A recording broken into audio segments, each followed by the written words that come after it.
Good evening, everyone. Thank you for coming.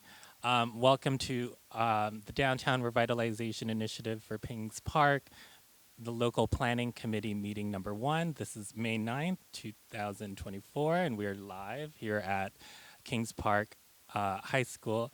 So thank you so much for coming again. My name is Edward Lamson. I am from BJH Advisors. We're the lead consultant to the state of New York. Just a couple housekeeping slides before we start with our show tonight. The meeting will be recorded. This is a local planning committee. This is a working session that is open to the public, but is not intended as an interactive public workshop. Attendees from the public will have an opportunity to share comments at the end of the meeting. Following the meeting, written comments can be submitted to kingsparkdri@gmail.com, and the recording of the meeting will be posted on the project website at kingsparkdri.com. We're going to start this meeting with welcome remarks, first from our Honorable Councilman, Mr. Thomas Lohman. Good evening, everybody, and thank you all for coming. On behalf of Smithtown Town Supervisor Ed Wareheim and the Town Board, we want to first thank Governor Kathy Hochul, her staff with the New York State Chamber, the Empire State Development, New York State Department of State Planning and Community Infrastructure, and New York State Home and Community Renewal for this opportunity. Smithtown is honored to receive the 2024 Long Island Downtown Revitalization Initiative, especially the $10 million that come with it, and the opportunity to restore Kings Park to a very vibrant community for the generations to come. I also want to thank our local planning committee members, all of whom represent various areas of our community, and are for taking time from your families and your businesses to help make this a success for Smithtown and Kings Park. Lastly, I want to thank Peter Elkowitz, the co-chair for local planning committee, and the invaluable talent and experience he brings to the committee. I am looking forward to working with all of the stakeholders as we move this forward. Thank you. Okay. I just want to say a few words too. Good evening. I'm Peter Elkowitz, a member of the Long Island Regional Economic Development Council and co-chair.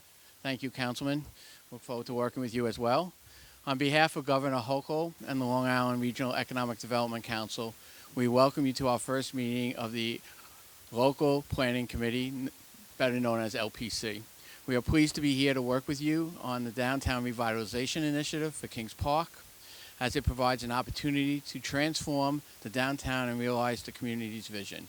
So I'm going to stop here, and I just want to welcome the whole committee for giving of your time tonight and in the future, and look forward to the great product that's going to be done upon completion. Great. And I'm going to pass it over to Pot. Welcome, everyone, and once again, congratulations to all of you. So here today we have seated the local planning committee members, led by our co-chairs, the Honorable Councilman Thomas Lohman from the town of Smithtown, and also from the RADC, Peter Elkowitz. So I'm going to go through a list of the names on the LPC. We have Robert Ansbach, Robert Cecier, Susan Dietrich, Caitlin DeNuno, is that how I pronounce it? Dr. Timothy Egan, Joanne Galetta Hahn,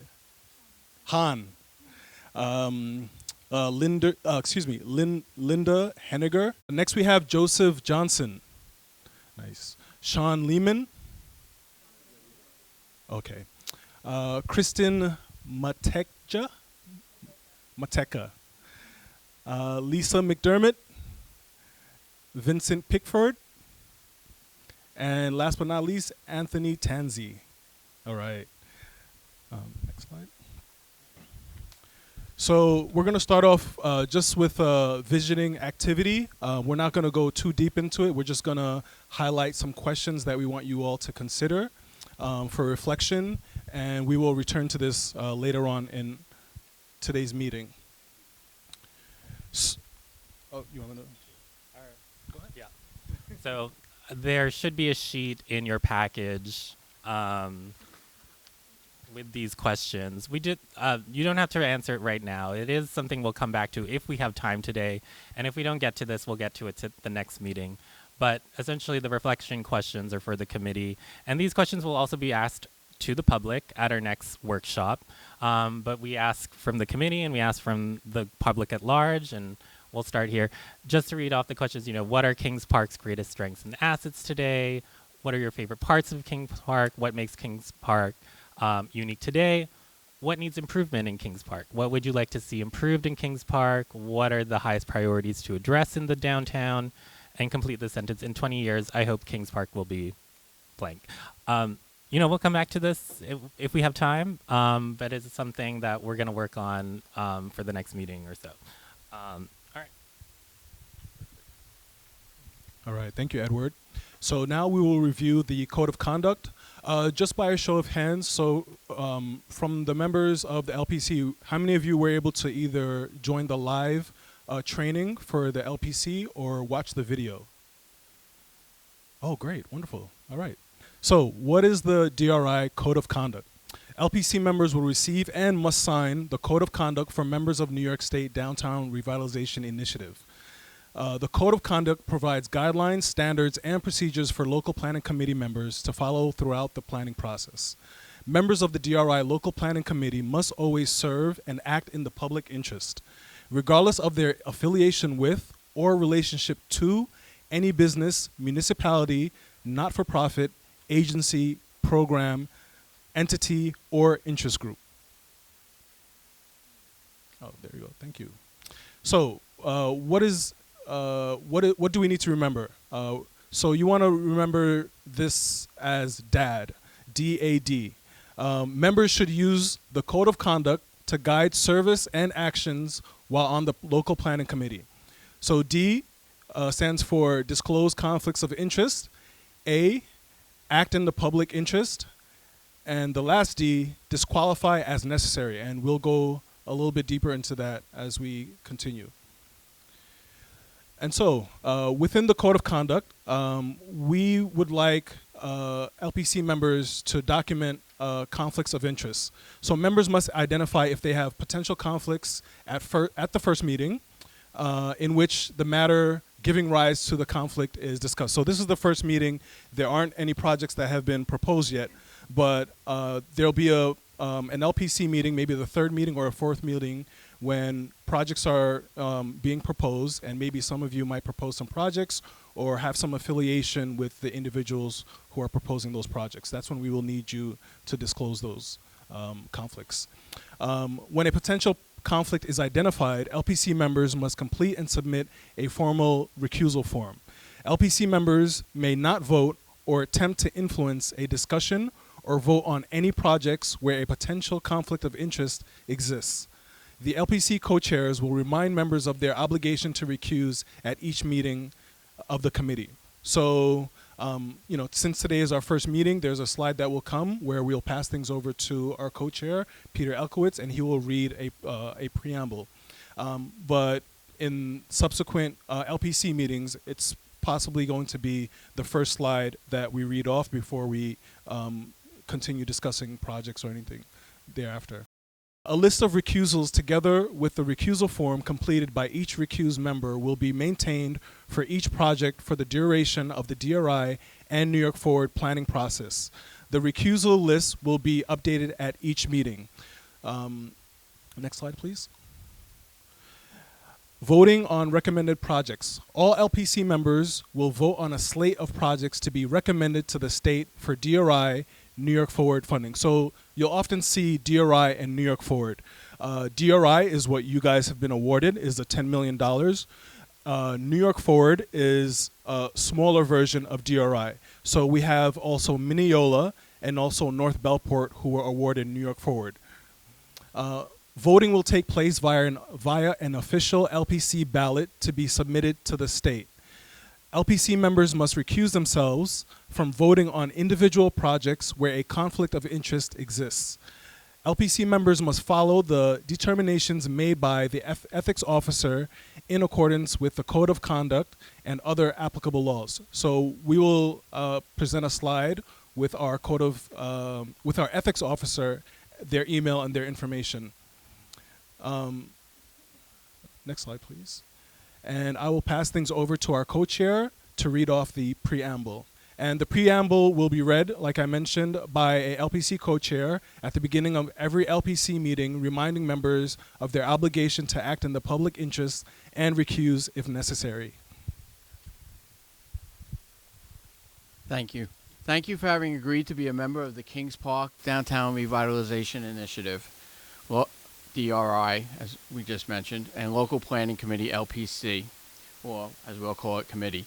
As a committee member, you will develop and recommend projects, programs, and policies that your community may embrace to revitalize its downtown. If accepted, these recommendations could influence millions of dollars of public and private investment. Governor Kathy Hochul is committed to ensuring that all people involved in the state programs are dedicated to the public interest. As a committee member, you must always serve and act in the public interest. To help guide your service and actions, remember DAD. DAD stands for Disclose Conflicts of Interest, Act in Public Interest, and Disqualify if necessary. If you keep DAD in your mind, you should not have any issues. But if you do have issues or questions, ask the General Counsel of the Department of State, who is the Program Ethics Officer for this committee. Thank you. Thank you, Peter. Next slide. Are there any general or clarifying questions we can answer now? And I'm asking the LPC members. All right.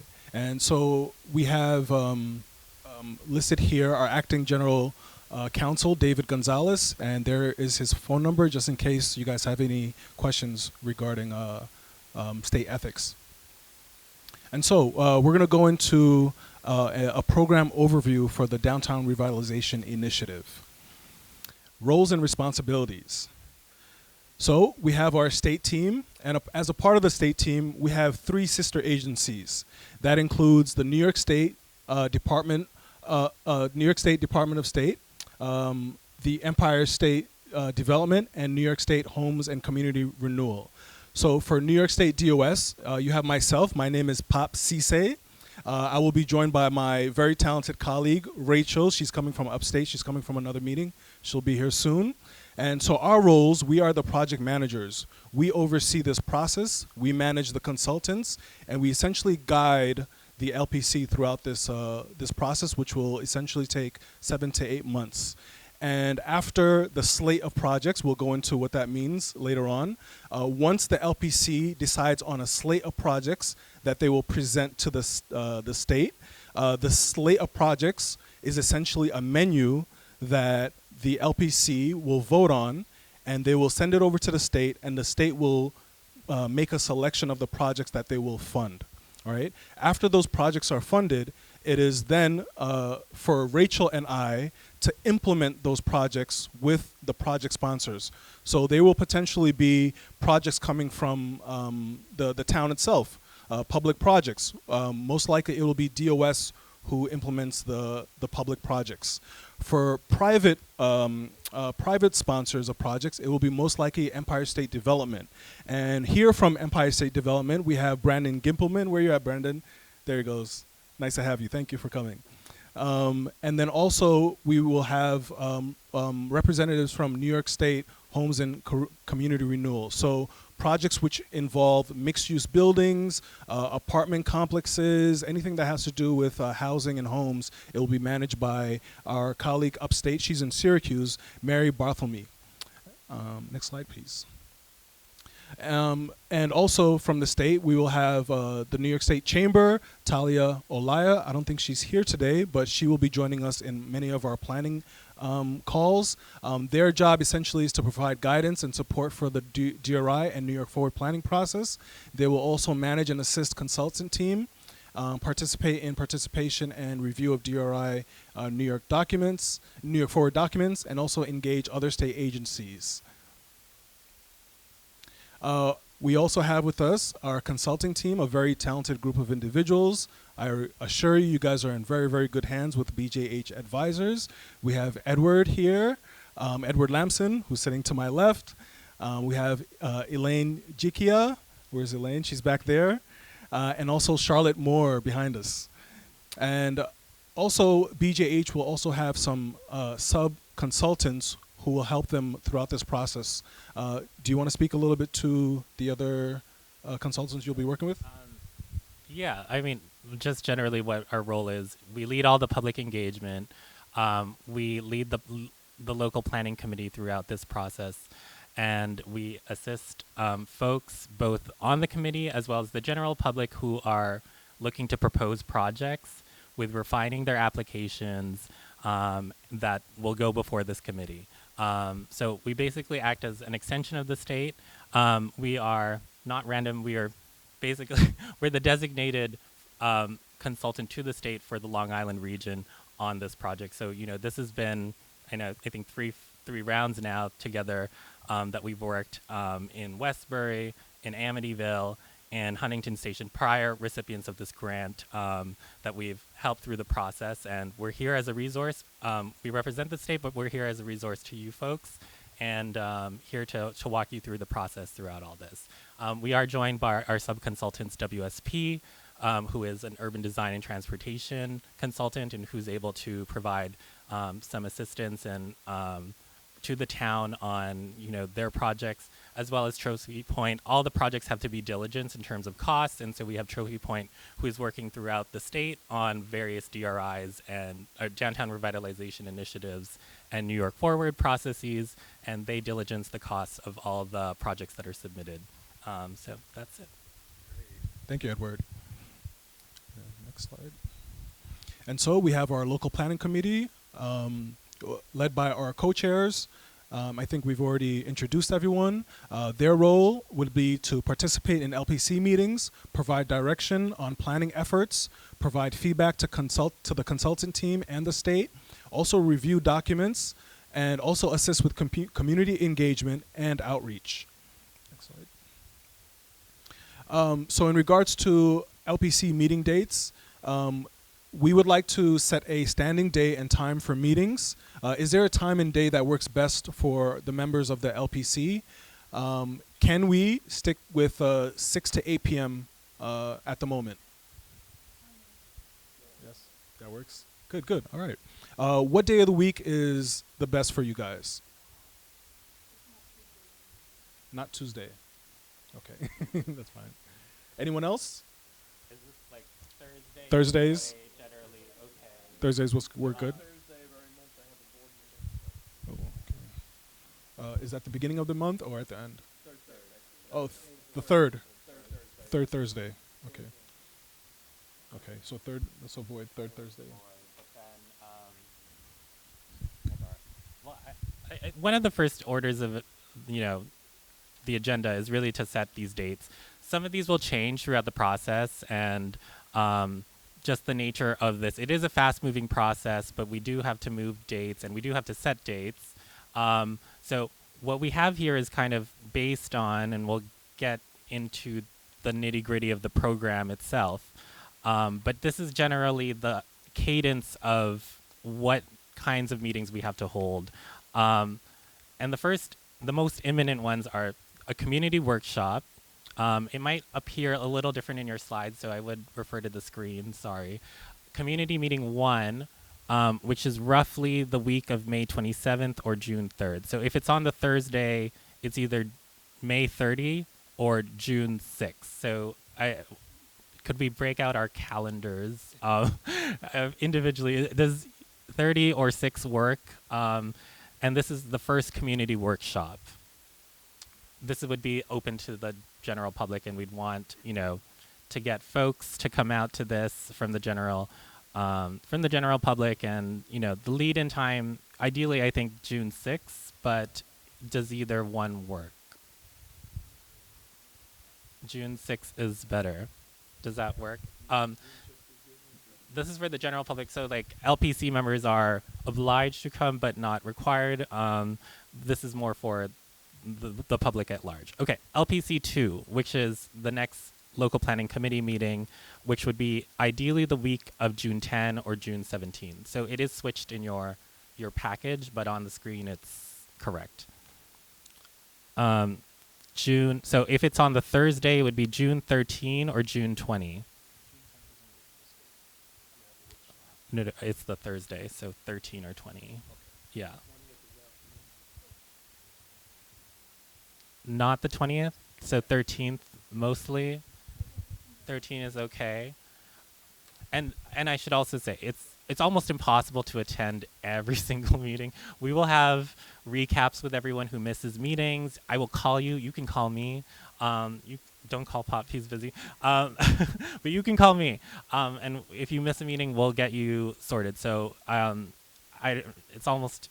I don't think I've met a committee member who went, but maybe we'll make that the goal to every meeting. LPC 3, week of July 22 or July 29. And if it's Thursday, it would be the 25th or the 1st. Sorry, 25th of July or the 1st of August. July 25 from folks? Yeah. July 25 for LPC 3. LPC 4. Okay, so now as we get into these dates might shift, but we're going to have to just make placeholders just so that we can set LPC 4, week of August 19 or August 26. And I did check for all these dates, they should not conflict with town board meetings. But August 19, sorry, 22 or 29? August 22 or 29?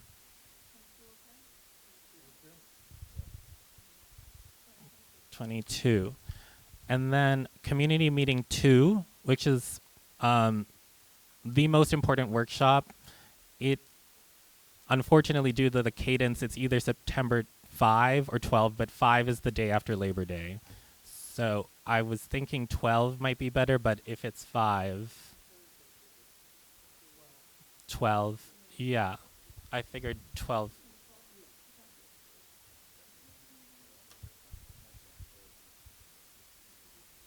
Oh, sorry. And with the co-chairs, are they? Yeah, you can, as long as one of you can. Yeah. Okay. LPC 5, which is October 3 or October 10.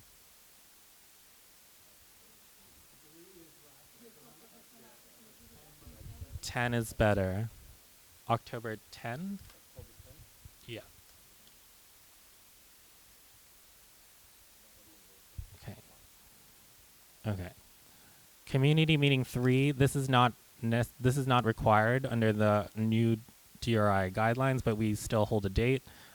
This would either be the 24th or the 31st. Well, we can't. I don't think we can have it on Halloween, so it's 24th probably. And this meeting may not even happen. Yes, yes. And we, like I said, for sure for the latter half of these dates, they may shift. LPC 6. This is October. Oh, we can't have it on 31st. November 7. Does that work? November 7. November 7, because the other week is the 31st.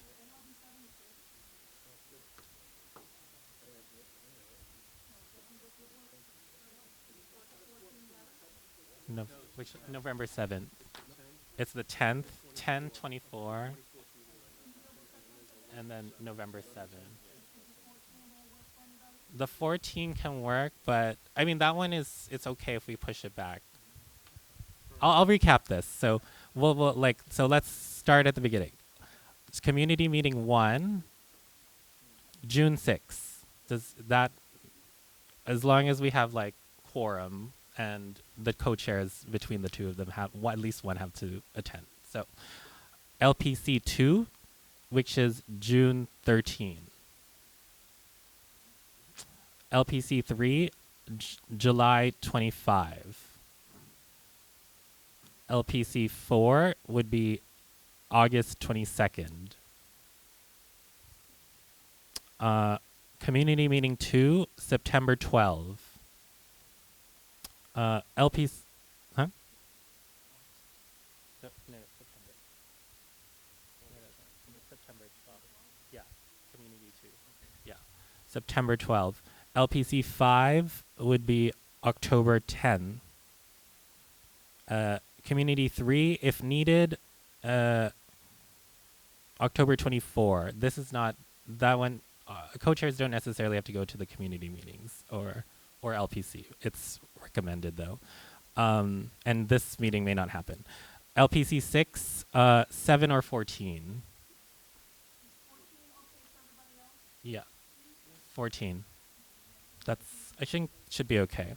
All right. All right. Thank you all. And then we'll set placeholders again. These may shift, but at least we have kind of our placeholders. So thank you so much. And we'll follow up on those. All right, great. Thank you, Edward.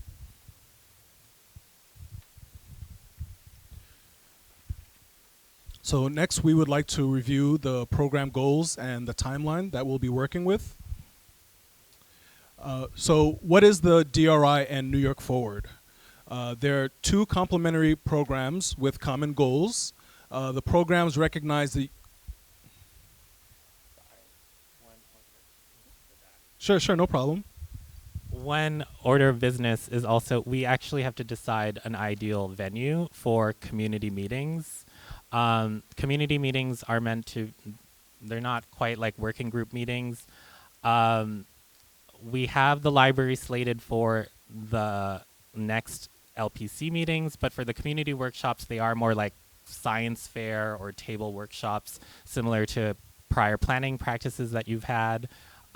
Is there an ideal location based on the LPC recommendation? One more? Yeah. Okay. We'll figure it out internally. Thank you.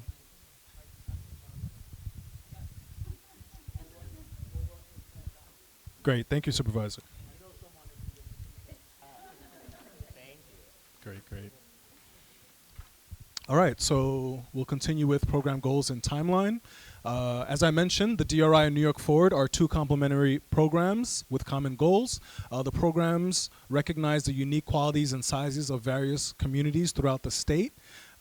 These are statewide investment to reinvigorate local and regional economies by revitalizing the downtowns. And so for this round, we have $200 million in total state funding. Next.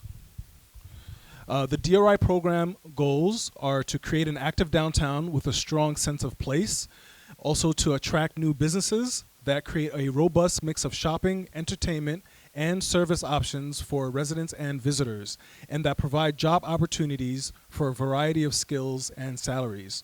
Also, to enhance public spaces for arts and cultural events that serve the existing members of the community, but also draw in visitors from around the region.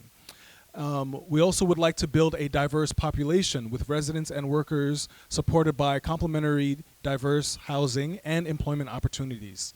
Also to grow the local property tax base.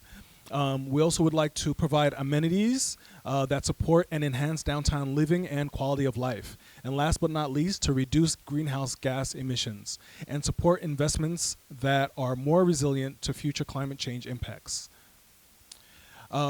So for DRI program from start to finish, so your community applied sometime around September 2023 and March 2024. The communities prepared and submitted applications to the REDC, which is the Regional Economic Development Council, and we have 10 of them throughout the state of New York. The REDCs nominated the communities, and then the state announced the winners. So our focus for what we are doing with the LPC is the planning, and that will happen, between April and December. So just to get everyone seated here today, there was a lot of work that happened between the sister agencies, selecting the LPC members, and bringing everyone together here today. So we have the local planning committees, which has been established. Then we have the community vision and goals that are going to be refined by the LPC members. Projects are also going to be identified and refined once we do the open call for projects. And we will go a little bit more deeply into what the open call for projects are later on today. And then also the LPC is going to be recommending the projects to the state. So that is essentially our focus. And then once the state selects the actual projects that are going to be awarded, there's going to be a process of implementation. And that's where, perfect timing, my colleague is here now. Welcome, Rachel. Take your time. So this process of implementation between 2025 and 2030 is where my colleague and I will be implementing these projects with the project sponsors, right? The final plans are submitted to the state and projects are selected and awarded. Next slide. So here are some successful projects in our region, some before and after pictures from Westbury. So Westbury went through the DRI process from start to finish, and they had a lot of success. So there's the first image on the top left is the Westbury transit-oriented development. So they had some warehouses, which they took down and built a new residential structure there. Then they also did some pedestrian plaza upgrades right in front of the train station, which was a public improvement project. And then they also had a commercial property fund. And this went through a small project fund, which we will also discuss in further detail. And now the DRI planning process. So the planning process will begin with a visioning exercise, and this will be to refine the community's future vision, establish priorities, and gather input from the LPC members and also from the community. We also want to look at the opportunities and challenges. We would like to understand the community's unique characteristics and the key opportunities. And then from there, we will go into project development and evaluation. The LPC will identify, develop, and evaluate potential projects. And then we will do project recommendations. We will recommend projects that align with the community's vision and goals. And this is an 8 to 9 month time frame from April to December. So it seems like a long time, but after today's meeting, we only have 5 meetings left. So we implore you to make each meeting as efficient as possible, and I think we'll have some success. Each community is led by a consultant team to guide the planning process, develop projects to recommend to the state, and document in a strategic investment plan. This process helps ensure all voices are heard and projects are carefully considered. So the strategic investment plan is that slate of projects that we've been describing, right? We call it a SIP or SIP, and that's where the LPC, you guys will vote together. You won't be voting on individual projects. You guys will vote on a slate of projects, like the menu that I described. So you all at the same time will put forth a set of projects that you will all come to a consensus on. Here is the project timeline. So here we are today in May in our first LPC meeting. We will have 6 total LPC meetings, and as Edward discussed, we have 2 public meetings, and if the LPC deems necessary, we will have a 3rd public meeting. And then as for our deliverables, we will have an open call for projects, which will happen sometime in July. And then also we will refine and finalize our vision, goals, and strategies around the same time in July. So between now and July, we want to lock down the vision, goals, and strategies that we would like to define for your community. Also, in terms of local outreach and engagement, that will happen essentially throughout this process from now until the month of October. The downtown profile and assessment, that's where our talented consultants will come in. They're going to be doing work to identify the profile and what makes what makes up your community, and that will happen between now and the month of August. As for project profiles and sponsor coordination, that will happen between the month of June and October. And then finally, the LPC will work on the strategic investment plan throughout this process, and that should last between June all the way up until, I would say, ideally Thanksgiving. That's when we would like to submit the final strategic investment plan. And so what are the eligible project types? I know everyone is waiting for this section, right? Public improvement projects. So you have streetscape and transportation improvements, recreational trails, new and upgraded parks, plazas, public art, green infrastructure, and other public realm projects. New development and or rehabilitation of existing downtown buildings. Development and redevelopment of real property for mixed use, as you saw in Westbury. commercial, residential, not-for-profit, or public uses. Redevelopment should result in employment opportunities, housing choices, or other community services. We mentioned the Small Project Grant Fund, a locally managed matching small project fund up to $600,000 for small downtown projects, such as facade improvements, building renovations, business assistant, or public art. So what's great about the DRI is that this is up to $600,000. As I mentioned, we also have the New York Forward, and their small project fund starts at $300,000, and the LPC then decides if they want to raise it. But for DRI, for your community, it's set at $600,000. And then lastly, we also have branding and marketing. Downtown branding and marketing projects that target residents, tourists, investors, developers, and visitors. And now, so we'll burst some bubbles. Ineligible project type and activities. Which are the types of projects that are not eligible? Planning activities. All DRI New York Forward funds must be used to implement projects. Operations and maintenance. Funds cannot be used for ongoing or routine expenses such as staff salaries, wages, rent, utilities, and property upkeep. Pre-award costs. Reimbursement for costs incurred before the completion of the strategic investment plan and the announcement of funding awards is not permitted. So these funds are reimbursable funds. Property acquisition. DRI New York Forward funds cannot be used for property acquisition.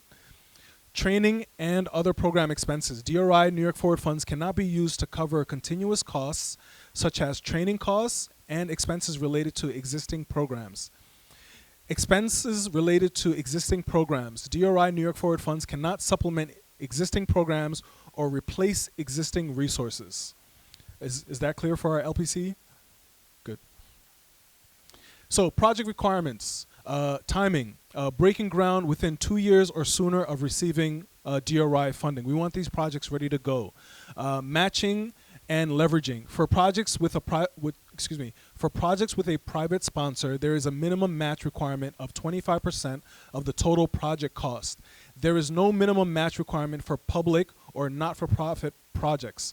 The LPC may impose additional match requirements as a part of the planning process for all project types. For a small project fund, matching requirements must be no less than 25% of the total cost per project. Project size and scale. Large enough to be truly transformative for the downtown area. Standalone DRI New York Forward projects must be at least $75,000 in total project costs. Projects less than $75,000 can be submitted through this process as demonstration of demand for a small project fund that would run concurrently with the open call. Project requirements. Sponsors.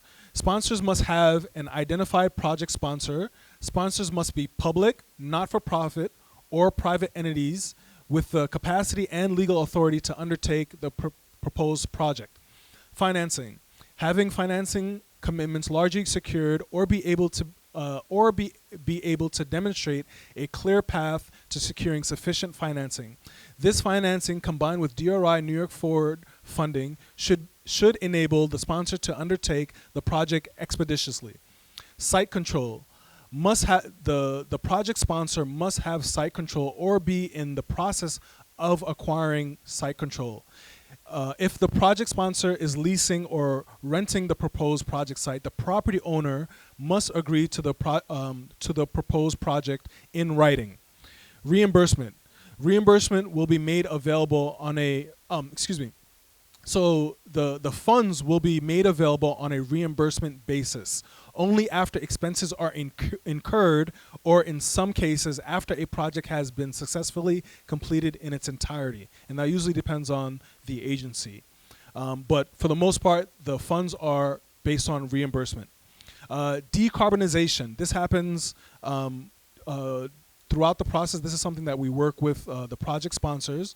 All public, private, and not-for-profit projects that meet the criteria for new construction, substantial renovation, or building addition shall include decarbonization techniques, and this is usually for buildings that are 5,000 square meters, square feet. Excuse me, 5,000 square feet or more. So, how are projects identified? Projects included in the community DRI and New York Forward application are usually the first that are considered. So there was an application that was submitted by your community, and they had projects within that that application, and they're most likely your town will be putting forth some projects from that application. Projects solicited through the open call for projects. So there will be an open call for projects, and that starts around LPC number 3.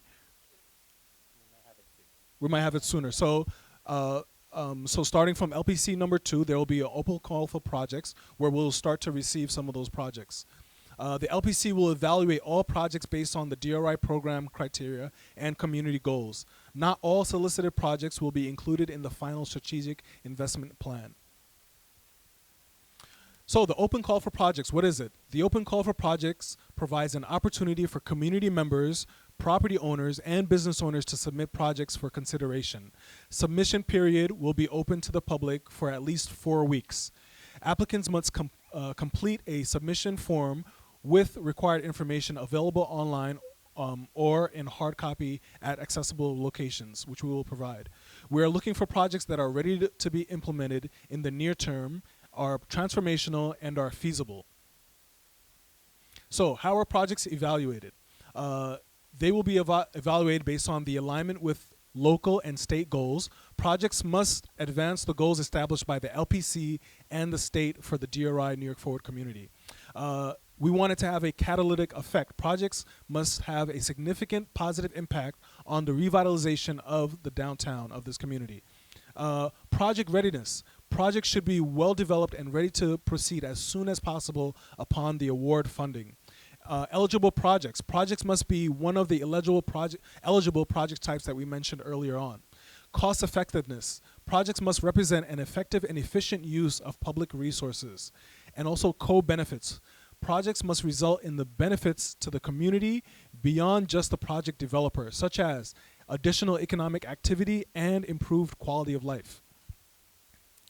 And so there will be project evaluation worksheets that we will provide. And this is an example of what it would look like. I don't know if you guys can see.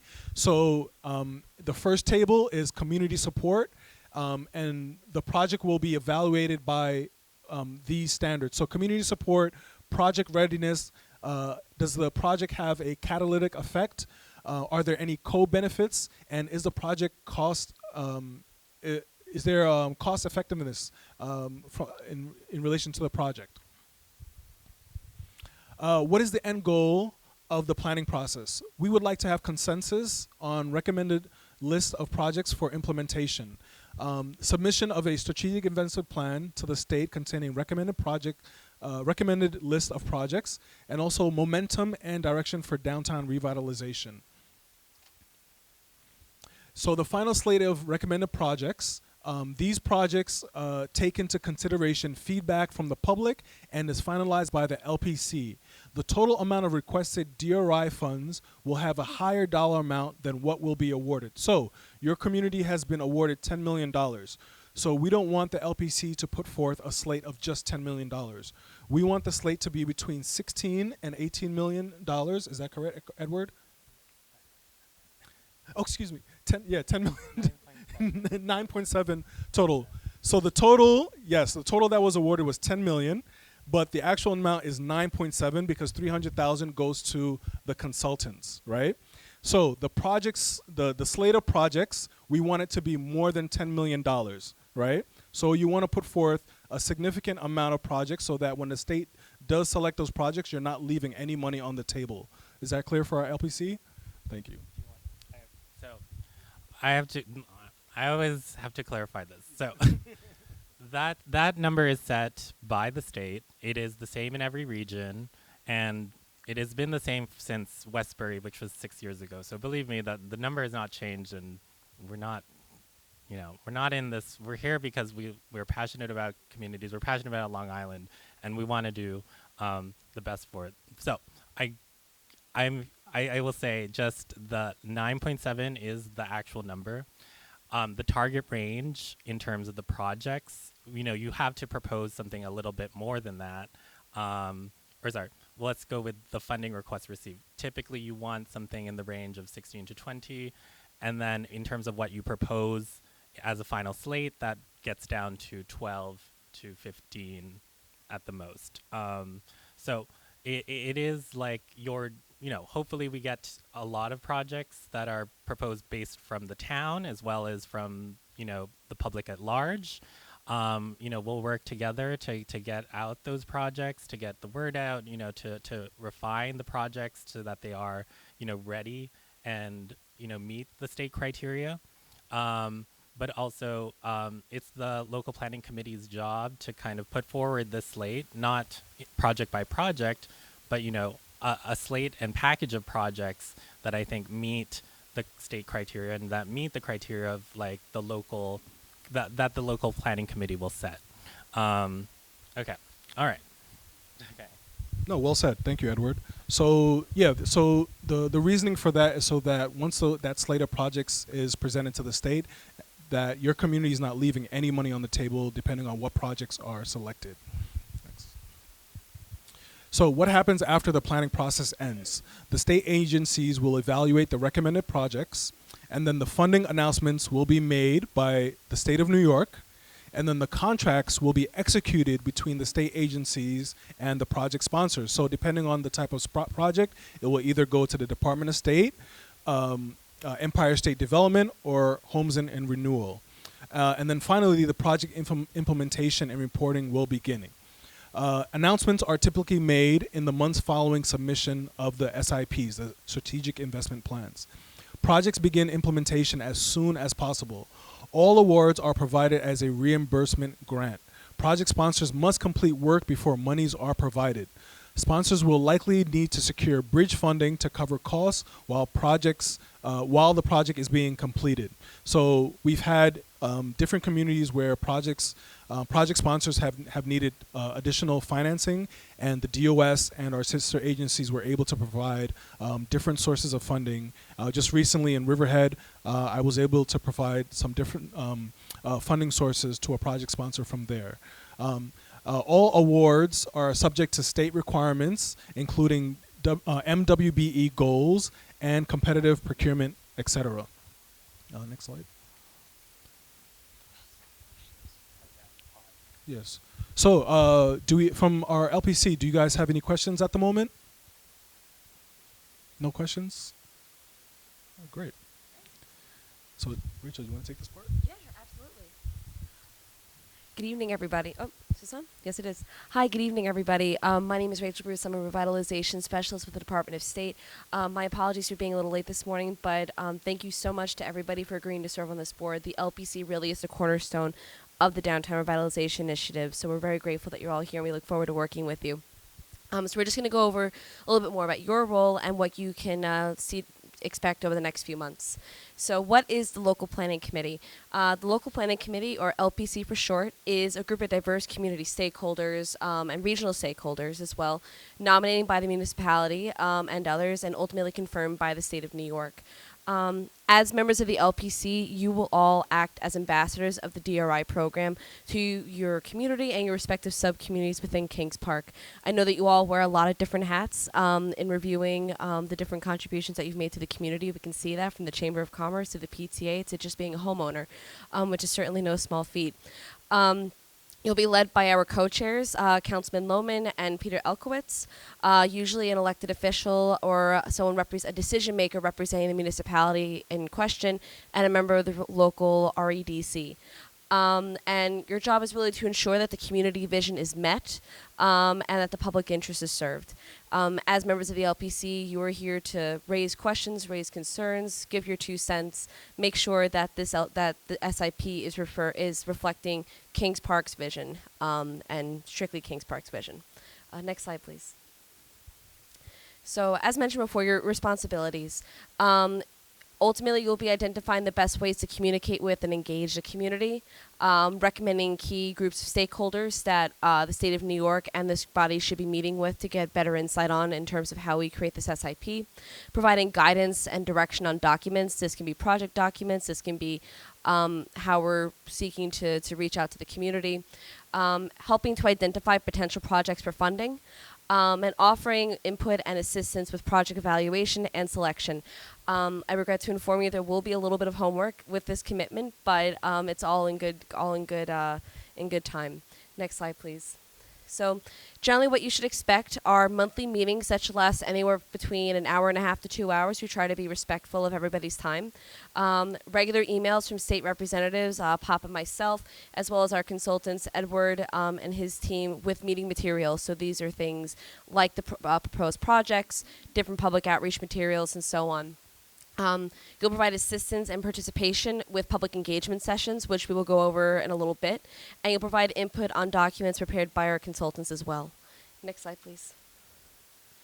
And just as a remember, and I know I certainly don't need to tell you all here because you all, again, wear a lot of different hats, but the most important thing is to make sure that you're all respectful of each other, to behave in a civil manner. You know, discussion and debate is healthy, but we want to make sure that we remain respectful of each other and our ideas and communities. And to be polite to all participants as well, including the public. Next slide, please. Awesome. So do any of you have any questions about anything we just went over? Great, thank you. So I'll pass it off to Edward. All right, so engagement overview. Next slide. Just to give an overview of the public engagement, there are requirements from the state throughout the process. It is a critical component of the DRI planning process. It is led by the consultant team. We could not do this without the LPC members. We could not do this without the town. And obviously, thank you, Dr. Egan, for hosting us today. I forgot to say at the beginning of the meeting. But really, it is, you know, throughout, it is a collaborative effort between the state, the consultant, and the municipality. Takes place throughout the process and is tailored through each community need. So there is guidelines from the state, but we do update it based on every individual town, every individual village that we work with. Engagement must be open, transparent process to identify, vet, and prioritize process. Everything we do is documented. It is documented. We post everything online. People we meet with, interviews we conduct. It is all transparent, and we're not hiding anything. That said, you know, I said we are always available to project sponsors and folks from the public whenever they have questions, because we want to get these projects in a place that they meet state guidelines and in a way that they are meeting the best for the community at large. Activities should engage participation from a broad and diverse population. You know, we are always adjusting our materials for folks who are hard to reach, seniors, people whose first language may not be English, and whatever accessibility might be needed. Build on the town's prior work. And that's the key thing. This is a town and this is a community that has done so much planning already. We're not here to reinvent the wheel. We're here to build upon all the momentum that you've already brought to this process. That's also why you were awarded, you know, this grant. And, you know, there's a lot of great work that has been done in this community, and we're not, I know some of these things might be, you know, repetitive questions, but they are geared towards tailoring your goals and your direction towards what projects should be prioritized. So in terms of the minimum requirements, 6 LPC meetings or local planning committee meetings, a project website which has been set up, that is kingsparkdri.com, at least 2 public workshops and 3 if needed, and local outreach activities, which include stakeholder interviews. We will be tabling at Kings Park Fair Day. We'll decide, you know, based on the consultation from this committee, you know, other activities that might be appropriate. Okay. So how does engagement help this process? As I mentioned, public engagement both with this committee and as well with the public at large helps to craft and refine the downtown's vision, goals and strategies, which inform which projects in the end get funded. input on project types and community needs. This is also a conversation about what types of projects or what projects would help the downtown and facilitate revitalization here. Feedback on proposed projects and transformative potential in the downtown, because not every project has the same impact, and we will lean towards the committee and the public, to kind of voice their opinions on which ones would have the most transformative potential in a qualitative sense. Next slide. So these are, kind of the baseline proposed community engagement methods. We are coordinating the LPC meetings, community workshops, and local outreach activities. We will release an open call for projects to solicit potential projects from the public at large. We've created a website, and we coordinate with the town of Smithtown on social media, listserv outreach, conducting interviews with local stakeholders and organizations, enlisting local planning committee members and key stakeholders to promote the events and participate, distributing flyers, hanging posters, and sharing press releases to local media outlets. And this is just more about how LPC members can support engagement. As given that everyone on this committee wears such different hats within the community, we will be interviewing everybody because you all represent different constituencies within the community, your respective groups, and different perspectives. Help promote events on social media, attend public events, and encourage your networks. Notify the consultant team of existing events and other channels for promotion, proposing additional support and strategies for engagement, and reviewing materials for either translation or cultural nuances. Next slide. So I think we wanted to just pose a couple questions for discussion, starting with, are there important community groups or people that are not necessarily represented on this committee that we should reach out to?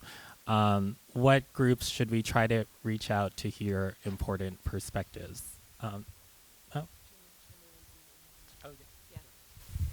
So we should mention that we already have a handful in mind in consultation with the town of Smithtown.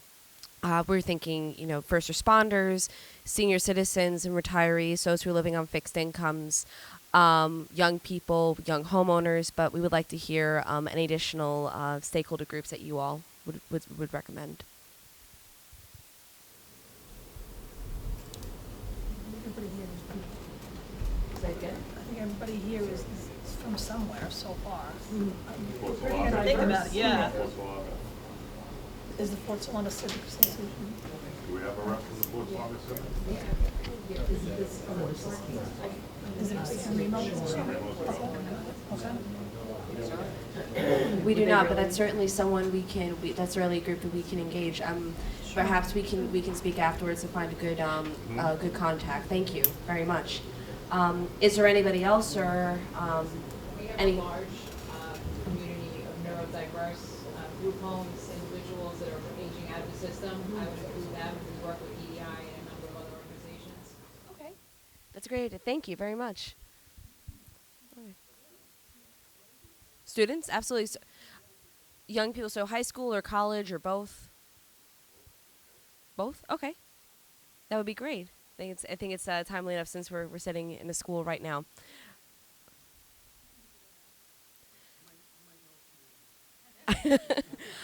Sounds good to me.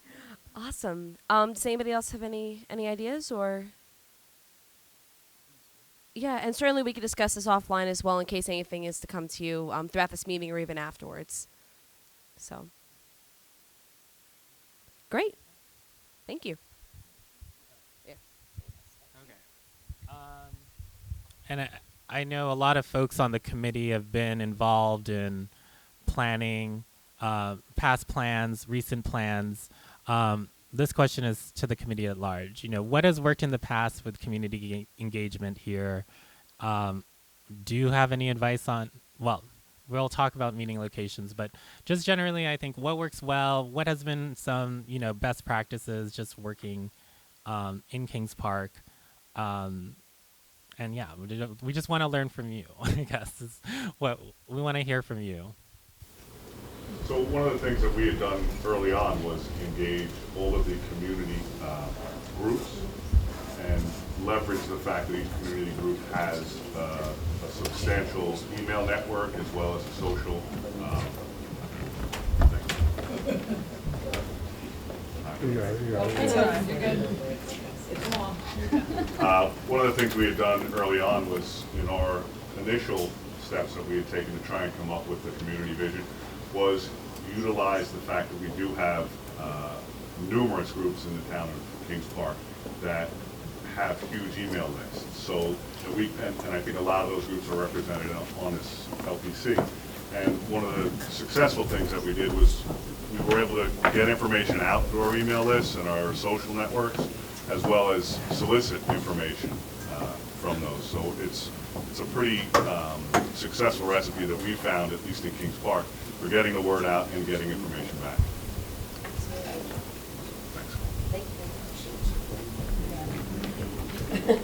Thank you. No, that's a great idea. Thank you very much. Email tends to be the best way to reach a lot of people. Does anybody else have anything that they'd like to add? And again, these are certainly conversations that we can have offline the next couple of weeks, and even our next. Oh, yes, ma'am. Here for me.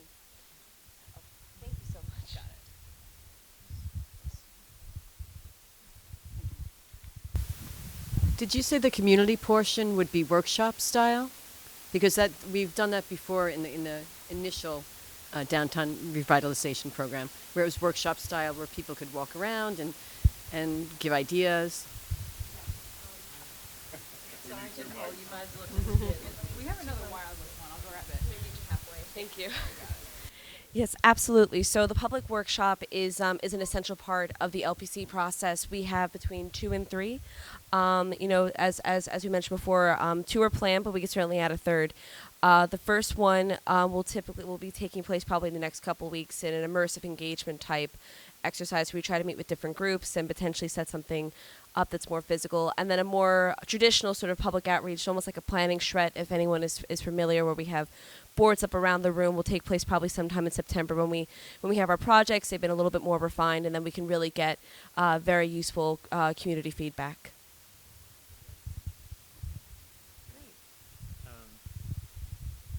Sorry, I keep repeating, but like I said, we know it's a tendency of the communities that get this grant have always, done a lot of planning.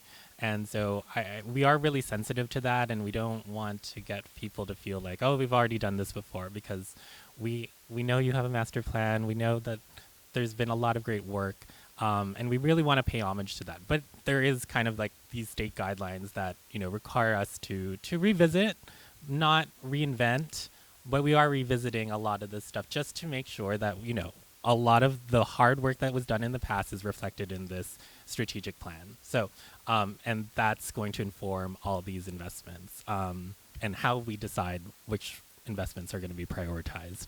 So that's why the first workshop is kind of like, it is workshop style and kind of community tables and, discussion about, what do you like, what would you like to see, but it is phrased in a different way, whereas when you were doing a master plan, it's kind of like looking to the future and setting, your rezoning or other types of initiatives. Here, it's really what are the things we want to get out for investments and priorities, right? That's kind of the question. And it relies a lot on things that have already been done. So we'll revisit that, but that's okay, I hope. All right. And then the second community meeting is, like Rachel said, it's more like a science fair charrette type thing where people who have proposed projects, we put them out on boards, and people will, look around and, evaluate those projects. Everyone from the public will get to see what has been submitted to date. Okay. Anything else? No. That said, where are these projects coming from? So Pop touched upon this earlier. Projects come from both the town's original application, but also from the public at large, private sponsors, nonprofits, people who have, projects that they'd like to see developed. So we put out a form, which is an open call or kind of like a proposal format. This is for private, nonprofit, and public entities. It's intended to ensure that all business and property owners are afforded an opportunity to submit a project, and even public members of the public can even submit certain projects that might involve public resources. Last year in Huntington Station, a member of the public submitted a very detailed project about LIR, like landscaping around the LIR station, and that made it to the final slate of projects. So members of the public can work with the town on certain ideas, but they're more than ideas. They have to be developed projects, is the important thing. We are looking for projects that are well-defined and ready to be implemented in the short term. We will have an online submission form, which will be linked from the DRI webpage. An additional information session. So we'll have information sessions held on Zoom, and we'll also have in-person office hours for folks here in the community so that you can meet with us and ask questions about how to submit a project. I know that we said that the submission timeframe was about 4 weeks, but we'll try to have at least 6 weeks here so that we can, have as much contribution and dialogue as possible. So we do want to get this form out as early as possible so we can grant more time to folks to submit. And the form is lengthy, but we do ask that people just submit, and we will get to the information or submit as much information as they can.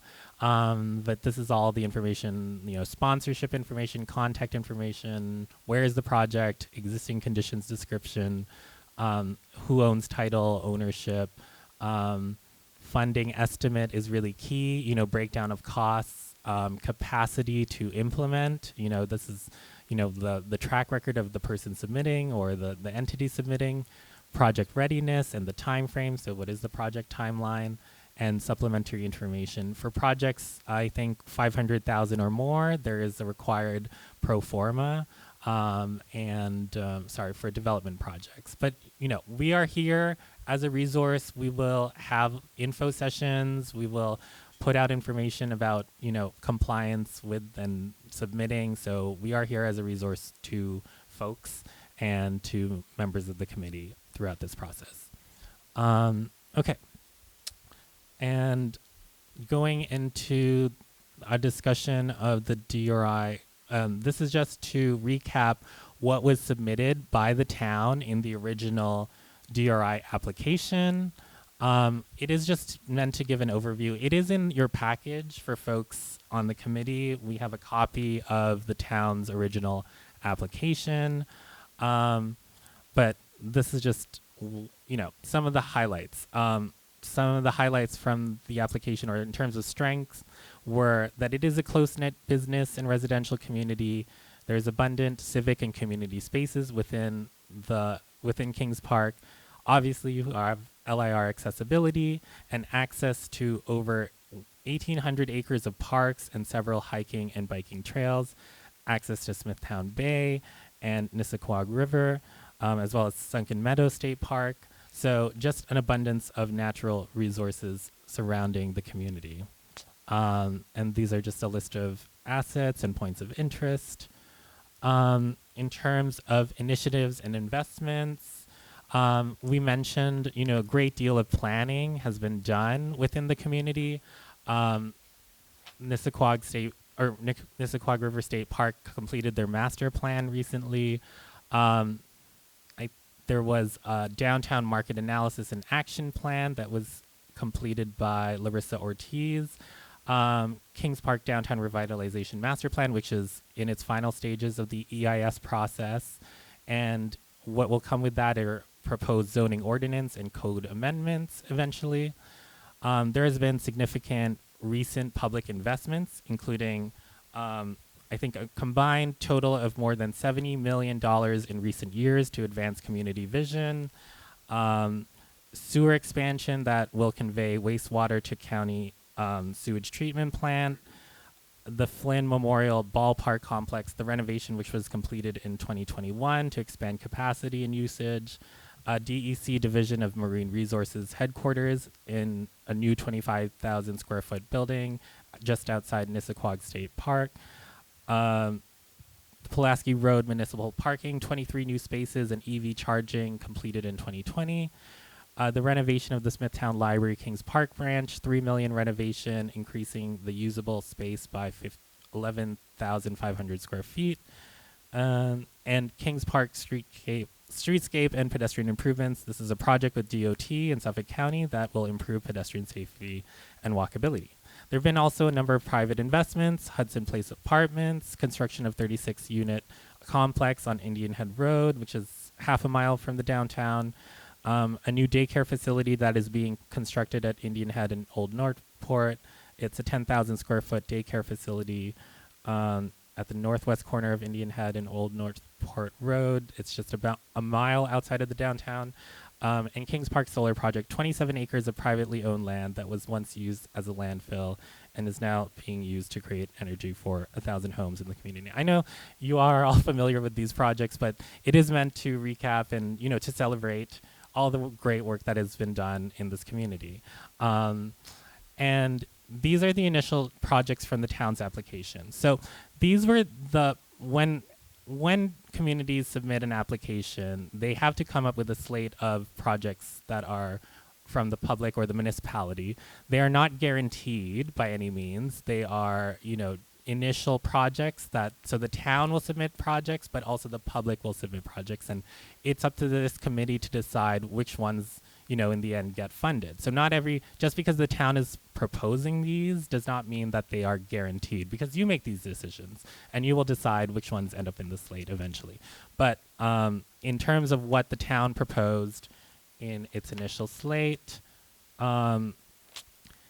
so engage and attract businesses and TOD developers for identified opportunity sites through public investment. So this is more like outreach strategies and an RFP process related to maybe developer RFP for some of the town's properties. Main streetscape improvements. This is an extension of the ongoing project on Main Street. Pedestrian safety improvements along Meadow Road West and Indian Head and Church Street. A facade improvement program. This is, a really popular project that has been implemented in past DRI communities. It's relating to, facade improvements of small businesses and a small business fund. Pedestrian and bicycle connection to trails, because you are the gateway to Nissaquag State Park and Sunken Meadow, looking to build upon those connections to the LIR station. Improve and develop parks and open spaces in downtown. There are a number of lots that have been identified by the town as potential for added green space and parks that will, improve the aesthetics of downtown. And rebrand and marketing downtown as a destination and recreational location. One of the DRI categories is marketing and branding, and you might want to, or the town is interested in using marketing and branding strategies to improve Kings Park's profile within the region. Okay. And we'll continue to investigate this more, but these are just, some of the sites that have been identified by the town for either, for various projects that I just mentioned. Reorienting parking and linkages between the rail station, potential TOD or transit-oriented development sites, potential infill development or, more vacant lots, extra parking or park expansion, as well as, potential areas for parks and recreational trail linkages. We will, as the consultant team, we work with the town to develop their projects, because private sponsors, they may have resources, or we'll also work with them, but we work with the town to develop these slate of projects to convey them to the state and to put them together for basically the package that needs to be put together in order for the state to consider the merits of the project. Okay. Last thing we'll deal with is that the projects that are funded must be located within the DRI boundary. The LPC may recommend and approve boundary adjustments to incorporate a project or projects that they believe are compelling. So once we get project submissions, sometimes these projects are outside the boundary. And if they are outside the boundary, they cannot be funded. So only projects within these lines can be funded. And again, this does have the opportunity to be amended over the course of the next few meetings, especially as projects start to trickle in. Especially with the if this group decides to establish a small project fund, those projects would also have to be within the boundaries of the DRI. So that's something we could also evaluate over the next few meetings. Great.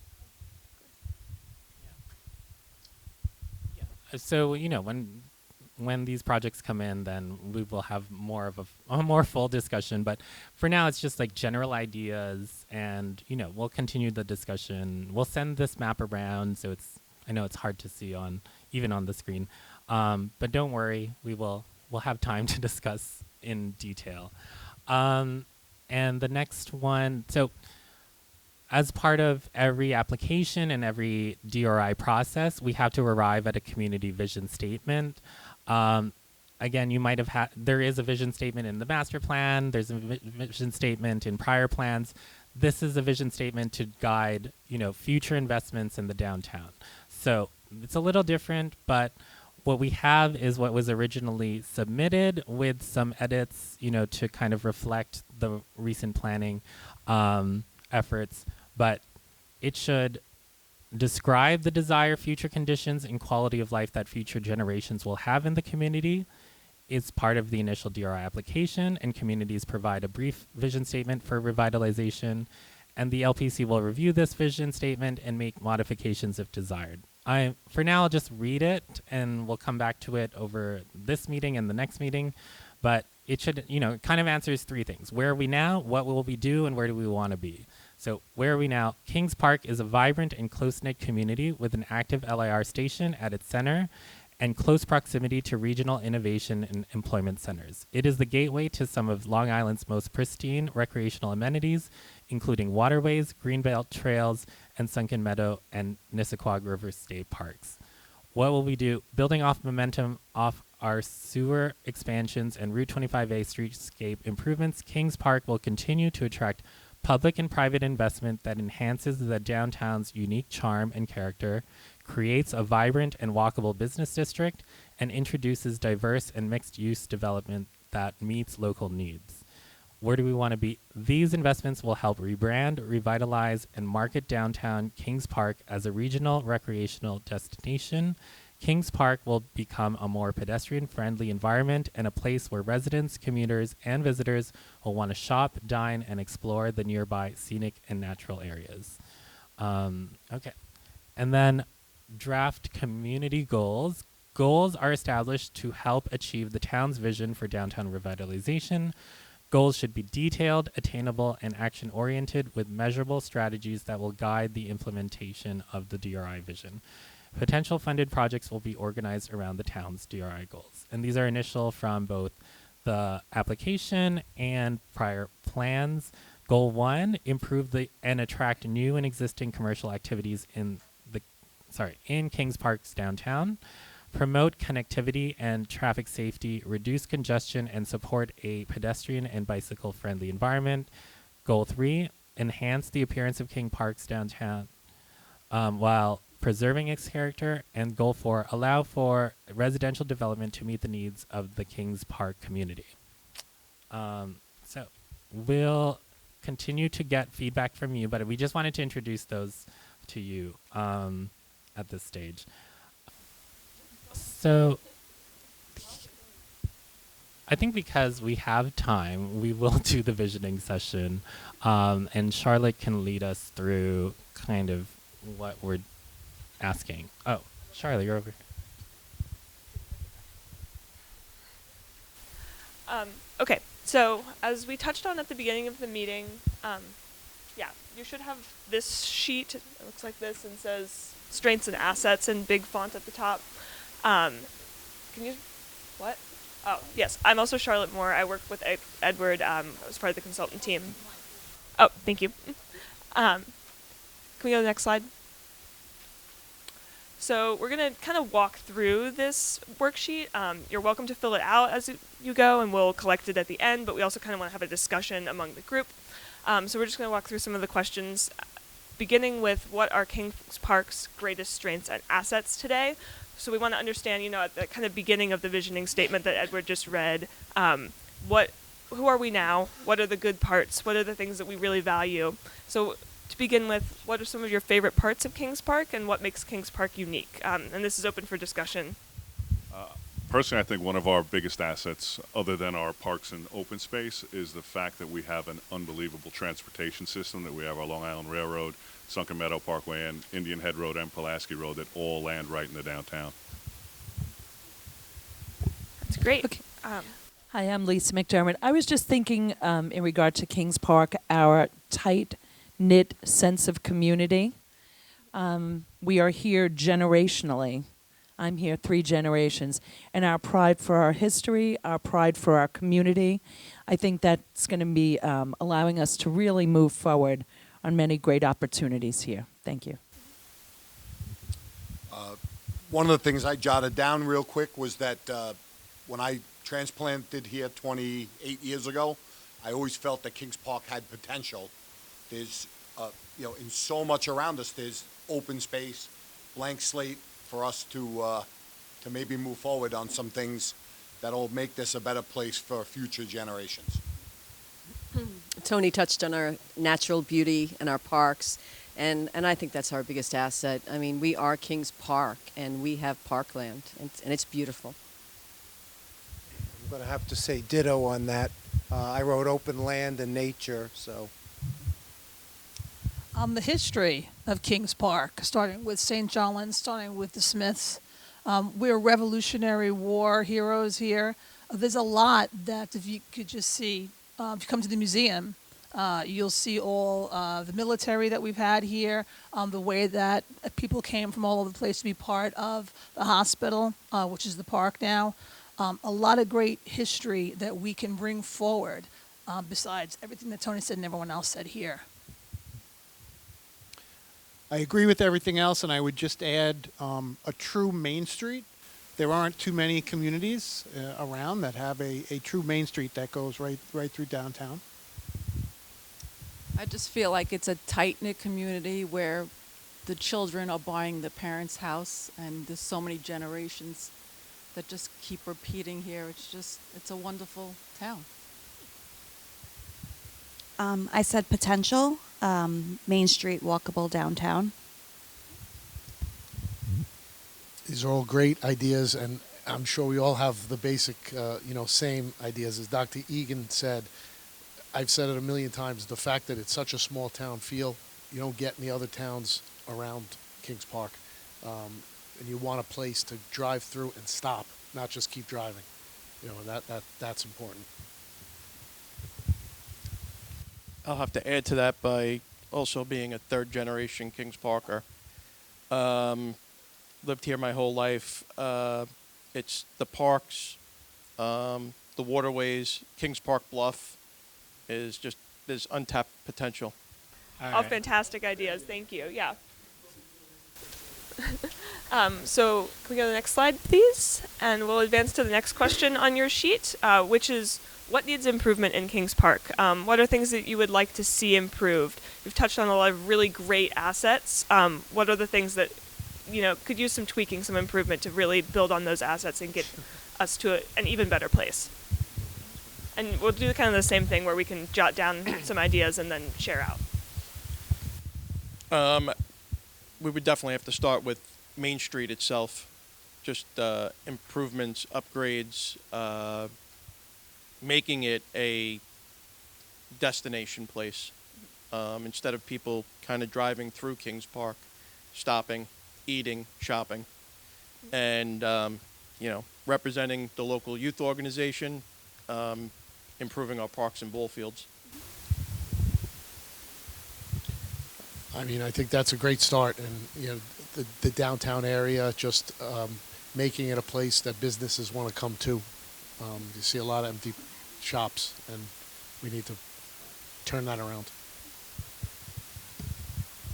Yeah, I agree. Empty storefronts, a place where young families want to come. I just feel like money should be put into the storefronts. People should care more about the businesses, make it more attractive, more greenery, more places to sit. That's basically it. We all pretty much are saying the same thing. I wrote down vacant storefronts, properties, and aesthetics. Parking. We need more parking in little spots, little pieces here and there that we can see. If we can get parking, that'll give, and the train station, you have to promote that train station. Hey, everybody, just all you have to do is get off the train station and walk through the town. That's a big, big thing. Maybe make a little bit more openings or arrows, maybe somewhere in between, maybe one or two of the properties where there's lawn, or maybe some semi-brick that really should be showcased. In between some buildings, I think some buildings are thin, but if there's one or two buildings that's a little bit wider in between each other, there's places in Huntington that have really nice openings and really inviting walkways that are very lit. Does that make sense? As you said, a lot is going to be repeated, but storefronts need improvement. I said more pedestrian friendly as well. Yeah, I mean, definitely placemaking is an important thing. We can bring apartments here, we can bring people here. But if they don't have an attractive place to hang out, they're not going to stay. Well, okay. So definitely the facades, the sidewalks, places to gather. Those utility wires on Main Street are horrible. Biking opportunities, accessibility to some of our parkland, and also traffic slowing. I think people come speeding into town, and looking at how to manage that. Yeah, again, going to kind of repeat the same things, but our Chamber of Commerce does a great job every year. They hold a couple of events on Main Street where we shut down a major state road, and people come out and have a great time. And I look forward to the day when it looks better, so that we enjoy it a little more. But they're great days, and we enjoy them. Mondays on Main, Kings Park Day, they're both great days. But if we can spruce that up, a couple of more places to visit, the stores, the restaurants, it would be a great day. I will say the one thing about our town being maybe not so many blocks long is that when we have our parades, and we have many, we walk from the church, from RJO, we have a huge turnout always. And we come right up to the Kings Park Bakery, where everybody who is not either walking come to wave and celebrate. Our veterans, our Memorial Day. I mean, town spirit we are not lacking. So I think that will really interject in us really moving these projects and programs forward. Because each one of us comes with a real diverse connection of people that we're really going to lean in and try to get this done, because we are definitely worth it, and this town is worth it. Thank you. I would say that what needs improvement is probably walkability, is one of the major things, and connectivity. I mean, we have such great assets in Kings Park. Figuring out a way to connect them to downtown so that people who come to Kings Park actually come and actually have easy ways to get to those assets. I know parking is perceived as an issue. We do have a lot of parking in Kings Park in terms of the railroad and the overflow lot, but just its connection to downtown makes it difficult to use. Thank you. Thank you. Those are all really great ideas, and they all work well together. Each of them kind of ties into the next, so hopefully those are things that we can really lean into in the projects and help bring to fruition in the downtown. And so now we'll move to the very last slide, or next question on your sheet. And this is just a complete this sentence. In 20 years, I hope Kings Park will be blank. And maybe we can pass the microphone to 4 people this time, so that we're not repeating each other or ourselves. If anybody has really great dreams. Okay, I'm taking it. Well, I'm here almost 30 years. I'm thrilled to have my grandparents come from Ireland to come and work in the Psych Center. My father graduated from RJO, was his high school. I grew up in Brooklyn for a short period, but then came back as a married woman with small children. So I've raised my children in this community. They've gone to the school. And I hope in 20 years that my children will be able to move back. Right now they're out of state, working on their young lives, soon to be married, but they do want to come back. And I want my children to come back and be able to purchase homes and raise my grandchildren here. So when we finish these projects, it will be just in time for them to be coming back. And I hope to end out my retirement here and enjoy all that we prepare for us.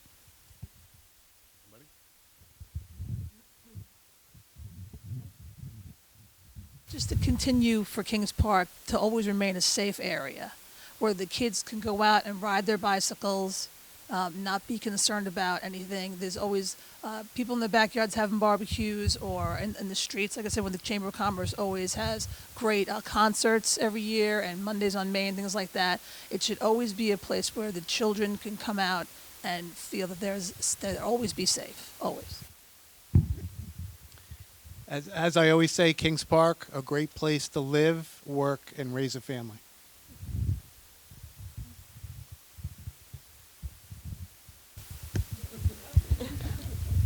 In 20 years, I hope to see it become what we envision, where the next generations want to repeat what we've already instilled in this town. And that's a beautiful way to kind of sum up what we've just done. So if we could go to the next slide, please. We're going to return to this vision statement. We kind of just walked through the 3 questions that Edward mentioned earlier, the where are we now, what will we do, and where do we want to be. Hopefully this is fresh in your mind, so I'm not going to read through it all again. But now we kind of want to talk about this vision statement. How does it resonate with you? What do you like about it? What are we missing? Is there anything that feels like it's not really part of the statement that should be there? Thoughts from the LPC? I think we want everyone to sit down with this, and so maybe we'll send it around via email in a kind of a survey. But these are the questions we want to know from the committee. It's like, what should we add? What should we take out? Because these eventually are going to be the criteria for the projects, right? So it's really important that we get, Kings Park into this, and we get something that is local, and because we don't want goals and a vision statement that is generic. And I think town planning and the supervisor's office has already done a great job of tailoring this to Kings Park. But now is the time for the committee to also look at this and update this for consideration for this process, right?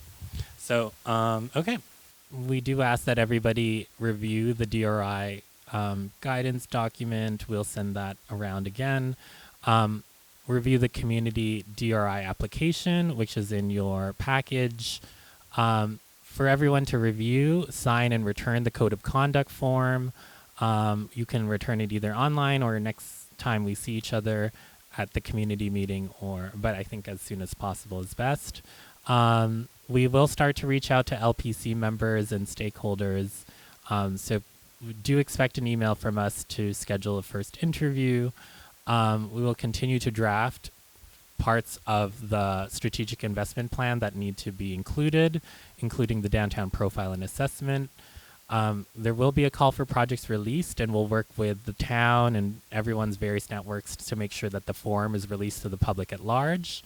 And, continue to help promote the upcoming events. We will send out calendar holds, and the town will also be informed of kind of these dates, and we'll get these up online as well. So I think for the community meeting 1, we decided on June 6th. We'll work with the town on a venue. And LPC meeting number 2 will take place on June 13th. And at the moment we have the library as placeholder, but we'll work on confirming the venues. Also, program resources can be found online. This is the DRI website, newyork.gov/program/downtown revitalization initiative. There is a project website, kingsparkdri.com, and there's also an email, kingsparkdri@gmail.com. And if there is a conflict of interest statement or recusal, please fill it out, as we will revisit every meeting, but that might change Yeah, at each meeting. Okay. I'm here tonight to personally thank all of you folks that volunteered your time to come in and help us make Kings Park a better place. I want to also thank the governor, Pop, you, Edward, Rachel, for all the hard work you've done with us, and we're looking forward to working with you. I also want to thank Councilman Lohman for the hard work that you've done and what you're going to do with Mr. Elkowitz over here. That's a vital component of what we're doing. Briefly, I just wanted to let everybody know that, sometimes change is difficult. A lot of times there's fear.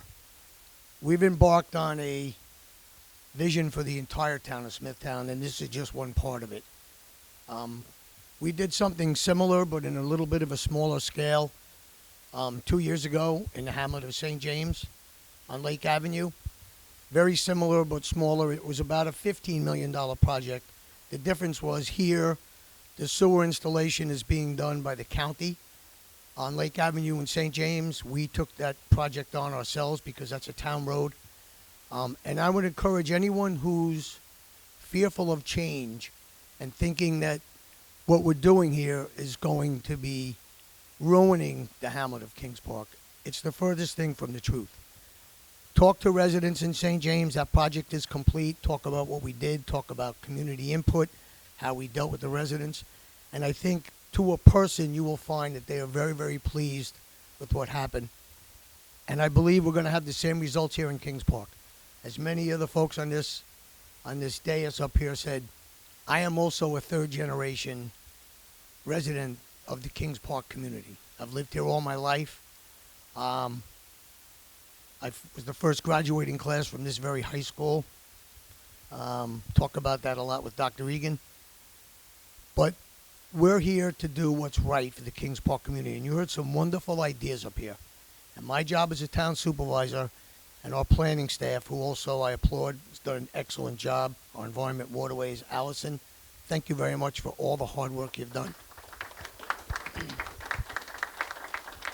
This was not an easy grant to achieve. We worked, I think this was our 5th time, and we kept at it, and we finally were successful. So I can assure the public tonight that when this project is completed, residents will be happy. They'll have their input.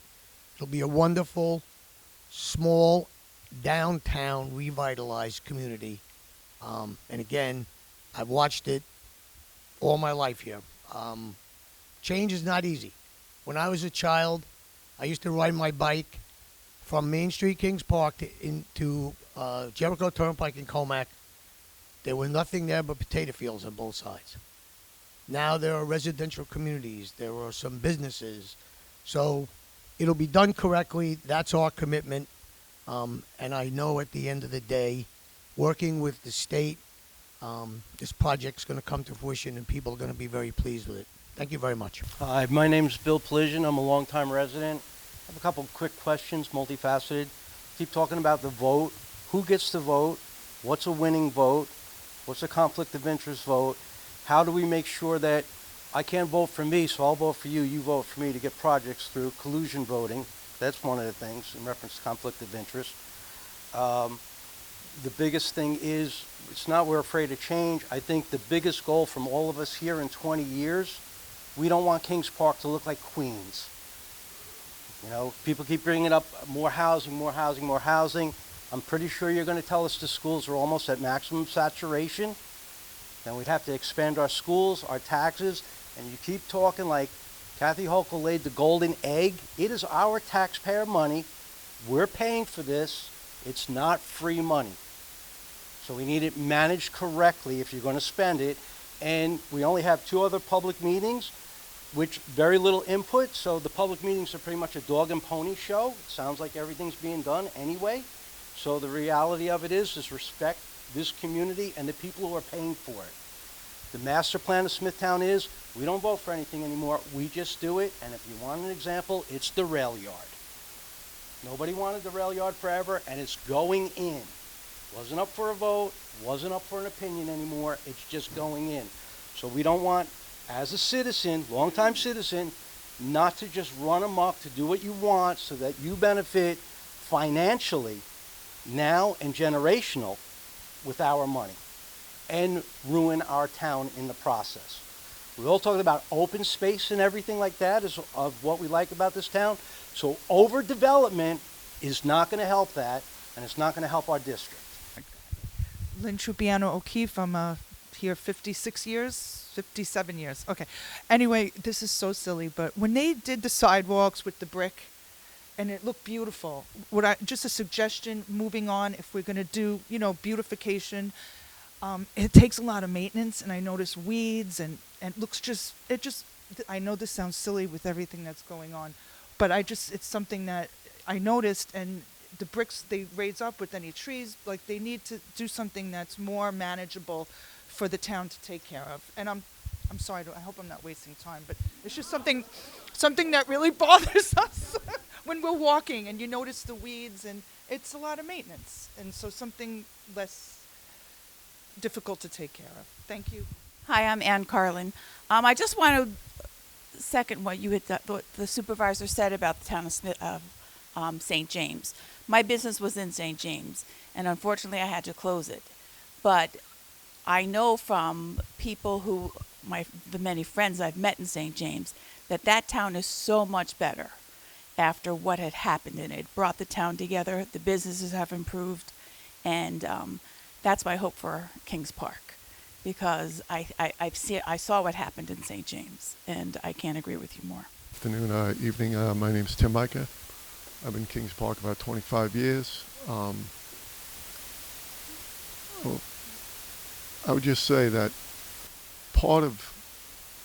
I think you're missing the vision on how to spend the money and what the town needs. Obviously, like there's already been said, if you overpopulate, then you have to deal with the schools. Sewers are wonderful, but there's a lot of problems that happen with sewers. In fact, just quickly to let you know, just in the Sound alone on Long Island, there's 44 sewage treatment plants that dump in there. Up in Connecticut, they've had upwards of 9 million gallons a day. I read on their Department of Waterworks of untreated sewage that goes into the Sound. If you wonder where, basically the Sound is a giant toilet bowl. So when you overfill the town with people, that's what happened. I want the town to have business. I have no problem with the Chamber of Commerce wanting what they want. But perhaps instead of a generic-looking Main Street, you could give some money towards artists that may beautify Main Street in a different and interesting way than a generic proposal, and a lot more of the money maybe to go into fixing up the state land in Kings Park where there's a bunch of dilapidated buildings. Because if you start cleaning that up and developing that wisely, everything else will fall together for the town.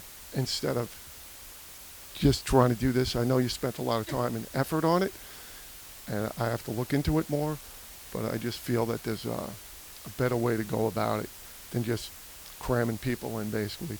Transit-oriented development sounds great. It really isn't. I've worked on the railroad projects. I've been to a lot of the towns that have this in them.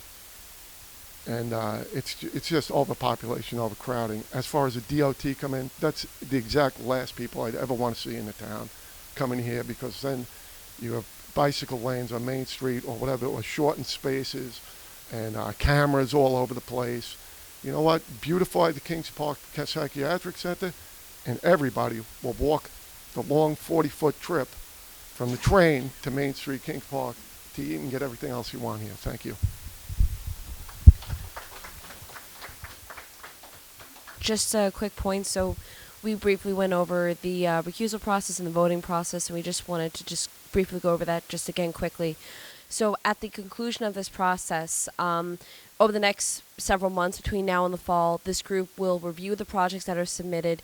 They will be, you will review them, you will evaluate their merits, how they fit into your community's vision, and ultimately, at the final LPC meeting in October, this group will vote on a slate of them, almost as if you debate and argue, I shouldn't use the word argue actually, but you debate the merits of the different projects, and ones that don't fit the bill will fall off and others will stay on.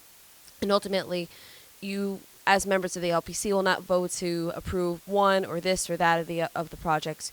The entire slate will be voted to approve by each of you. The only exception to that would be, as we mentioned, the conflict of interest form before. And again, this is something that will be updated as we go along. As projects come in, we see where the conflicts exist. Let's say you're a member of the Knights of Columbus, and the Knights of Columbus decide they want to redo their building. If that ultimately makes it to the final slate of projects, do we have an example of the slate on the PowerPoint? I don't think we do, but it's okay. But ultimately, what you would do in that situation is you would just say, I vote to approve these projects with the exception of this one for the Knights of Columbus because there's a conflict of interest here. And then those projects will be recommended for state funding, and then the state of New York will evaluate based on the merits of the projects and an effective use of the funds. And ultimately, those projects that receive funding will be announced shortly after the submission of the SIP. Just to add to what Rachel said, so as the gentleman mentioned, we don't want any individuals who will be benefiting, from these funds. So essentially what will happen is, members of the LPC inappropriately benefiting from these funds. That's the better way to say it. So one thing that we've emphasized for this round, this is the 7th round of DRI. We've had 6 previous rounds, and usually what LPC members do is if they have a project that they're associated with or they themselves have presented, they recuse themselves and they're essentially not allowed to discuss the projects with the other LPC members. But this year what we're saying is that's not enough. What we would like is when that project is being discussed, that member of the LPC will actually get up and remove themselves from the meeting so that the other LPC members can actually discuss that project without the influence of that individual. So them sitting there and not saying anything is, we decided is no longer enough.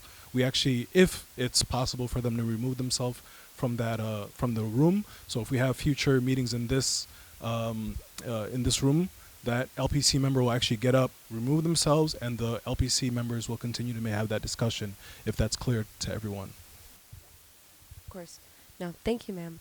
All right, so I think we're going to close that. All right. Well, thank you everyone for attending. Again, we have our website, kingsparkdri.com, somewhere there. We will post all the dates, and we will be in touch with the town, and the town will also release all the dates as well. So thank you for coming tonight for our first meeting. There will be 5 more and 2 more workshops, so thank you so much.